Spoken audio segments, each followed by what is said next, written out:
দীর্ঘ ১ মাস পর বাবার বাসায় বেড়াইতে আসলাম। আমি আবার বাবার বাসায় আসি না বেশি। এই মাসে একবার আসি, ১৫ দিন থাকি আবার চইলা যাই। আর আমার ভাই একটা বিয়ে করছে। প্রতি বছরে একবার যাইবো, যেয়ে ৭ দিন থাকবো। এত বাবার বাসায় কি করে এটাই জানি।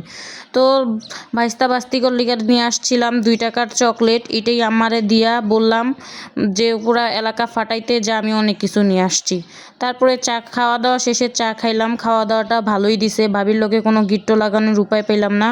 আবার দুধ চাও দিছে। এরপর লুকাই আসলাম ভাইয়ের ঘরে। আইসা আলমারি খুইলা চেক দিলাম ভাবি নতুন নতুন কি শাড়ি কিনছে, যদি এটা নিয়ে ঝগড়া লাগানো যায়। ওমা দেখি নতুন একটা ব্যাগ কিনছে, এটা নিয়ে ভাবি কি করতো, এটা আমি নিয়ে যাবো যেমনিই হোক, আম্মুরে পটাই হোক, আম্মুরে যেমনে বুঝাই হোক, এটা আমি আমার শ্বশুর বাসায় আমার জন্য নিয়ে চলে যাবো।